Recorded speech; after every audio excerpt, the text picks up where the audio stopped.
Hey Pat, so this is your VOD review that I've spent the past like 5 minutes watching, I guess. So, we're gonna start off. I know this is quick play, I know you're on console, I know you don't care about playing this game competitively, but I'm gonna completely ignore all that and I'm gonna treat you as if you want to improve the game and I'm just gonna give you all the advice that all the problems, all the good things that I saw coming from your Rialto match as Echo.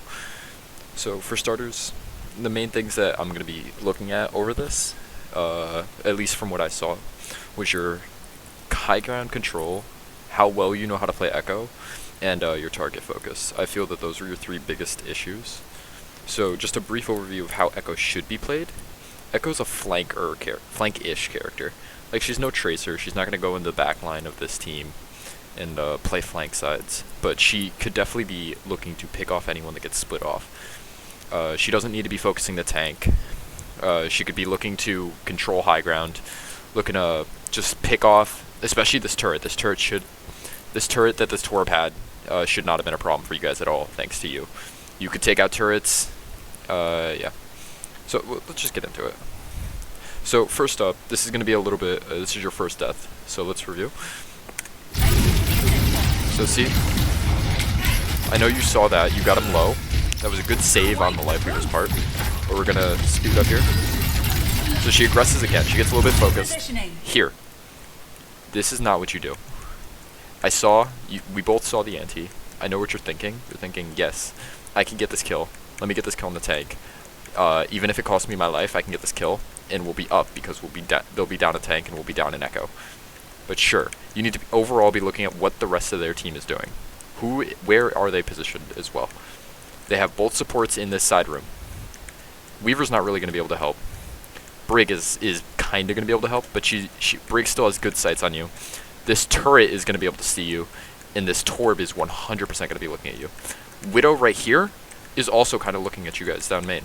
Let me see, what is that? It's right here. She may not be able to see you right now, but this is an awful idea in the sense that it's just going to get you killed, which it does. You get overly aggressive here, is all I'm really trying to say, and you tunnel vision too much on the tank. Unnecessary, especially when she's just going to rotate out like she does. Right now, you should have been looking to contest these two on the left and not allow them to take any space. Because you and your Zarya are extending here a bit too much, while these two are a bit back.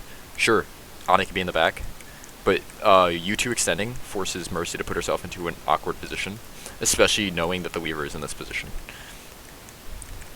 Okay. And let's just watch what happens. Yeah, see, you get picked off by the turret. Like I said, turret can see you. Brig was about to kill you with Bash. Weaver backs out. She escapes because she still has Fortify.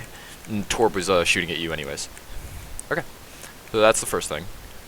Up next would be this. This is going to be a good example of what I like you doing, or what you should be doing as Echo, except it could have been better well executed, but this is the best example of what I saw from your clip.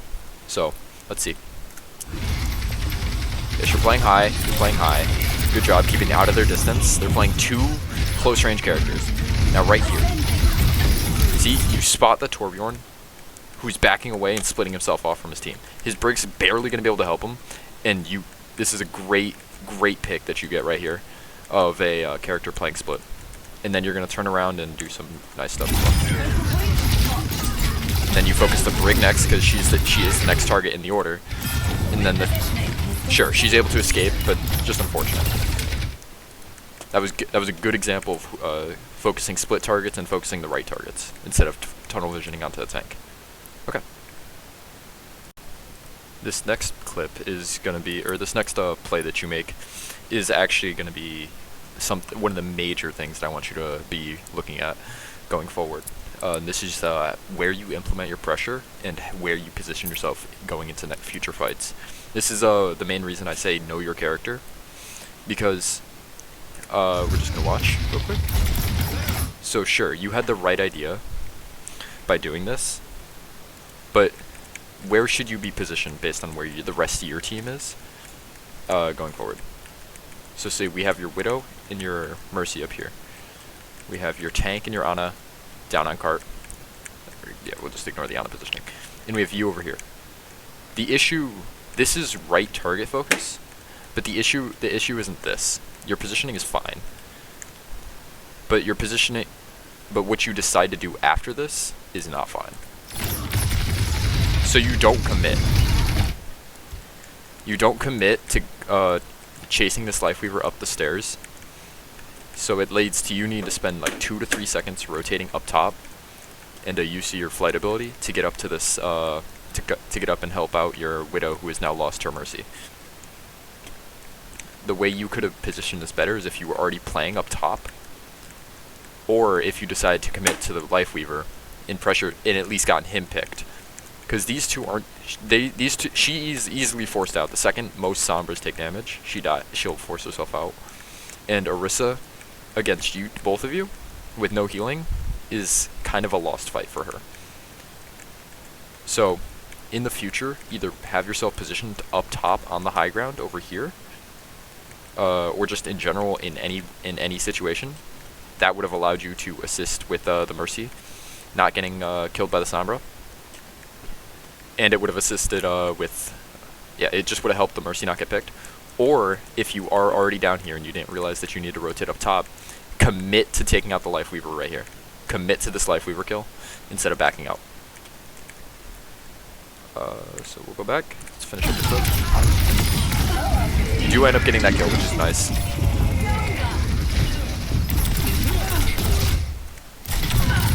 Right here. You get the kill, but you drop off the high ground, leaving your Widow alone up top with these two.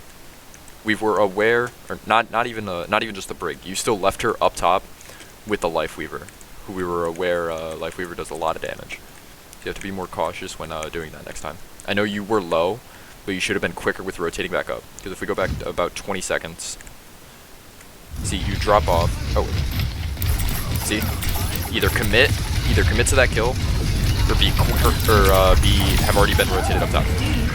So you get that kill. You should not be spending all this time rotating back up top, especially since your health was full. You should have remained up top, and this would have allowed your Widowmaker to have extra assistance when it gets coming to these two. Because now look, this Brig's in an optimal position to body you, and Lifeweaver, although maybe not his most favorable position, he's going to get assisted by the Brig, and you do not win this fight, or should not win this fight. Yeah, see, you're forced. Again, this is quick play, so like realistically, you don't win that fight, but yeah. Okay, that's it for that. Up next, we will be. Okay, this next clip, this next clip is going to be of you poor positioning again and target focus. Let's see. So EMP, this is going to be the main fight that determines who wins this point. In this, well, yeah, you know what happens because you played it. But yeah, so EMP gets popped, tree comes out from them. You force the Sombra out. Good job on that. After this, you pull back to an unfavorable position for an Echo to be playing at, which is mid to long range, and you want to be more close to mid range as this character. So you force yourself into an unfavorable position for for not a major reason. I understand that your health is now at 100, but you did not necessarily need to because now you're out. See, your Ana is here, and it's going to be much harder for her to turn around and shoot you than if you just were to stay up here or if you flew up to here. Best bet would have probably just been to try to fly into here and grab this health pack, because Ana could still see you, and there's a health pack right here. So you position yourself poorly and into just a non-favorable position for your character. So there's still more going forward. Yeah, and you continue to fight in this non-favorable position for yourself, which ends up getting yourself picked off because these two are now alone. They don't have a very solid DPS going for them because their positioning is poor. The Ana, overall, you guys were just rushed down, so there's not a lot you could have done because it was a 5v3 off rip, but you could have definitely made a difference if you guys were more prepared going into that fight.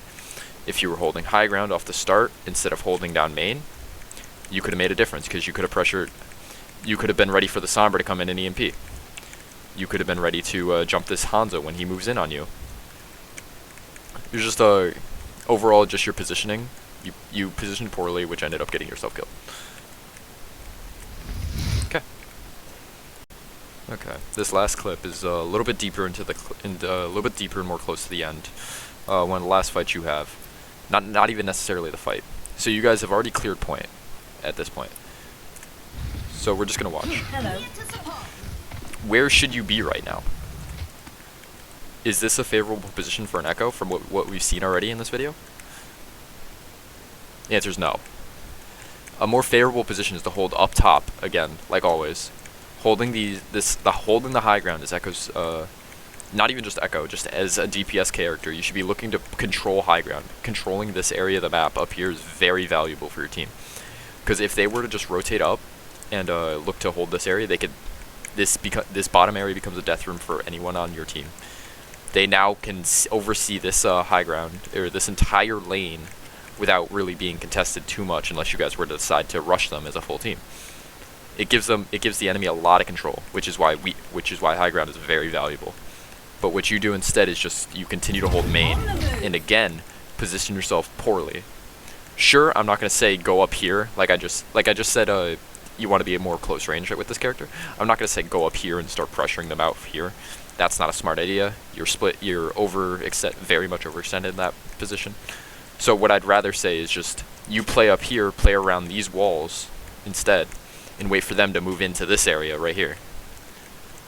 That would have been a much more favorable position in a much more I don't know how to put it, controlling way for you to play. Instead, they're bad shots. This is console. I'm not expecting a lot from them. But instead, you decide to hold cart, which sure is a good idea, but you have a full team alive right now. You already have 3 people on cart, and your Zarya is taking space. You're now in the sky. Sure, you could control the sky, but you could control this. You could control the sky in quotes by playing right up here too. And even this Sombra, she probably would have gotten spotted out, and you would have had a 1v1 with the Sombra up here, which, unless she's really good, Echo should normally be winning that, or at least forcing the Sombra out, because you do really good damage at close range. So yeah, you just continue to remain up top and hold an unfavorable position. Yeah, and then the Sombra does end up hacking you. Okay. So overall, the main points that I want you to take away from this is learn the characters and how they're supposed to be played a bit better. I know you've been playing the game for years, and you also don't really care, but learn the characters, learn the character that you're playing a bit better, or at least realize what should I be doing? Who's my target in this situation? Like right here. Let's go back 20 seconds. Let's see. You're up top. You're just shooting main, where instead you should be spy checking. We know they have a Sombra. We should be watching. Again, this just comes back to where you're positioned. Yeah. We should be controlling this high ground, controlling and patrolling this high ground to make sure there's no Sombra coming up on us. Because if you're holding here and just firing down onto them, poking at them, the Sombra does eventually come past you. Either it would have forced her to not come past you, she would have just dropped like she did here, and ran around to your Ana, who you could have easily dropped down onto and assisted because you're playing here. Yeah, I think that makes sense. Yeah, so just overall map control, map control, know the character, know how your character is supposed to be played, and the right targets you need to be focusing. That target focus is probably one of your better things that you have going right now, but you gotta get more consistent. Let me know if you have any questions. This is only my second time ever making a video on this, so yeah. Thank you for allowing me to do this.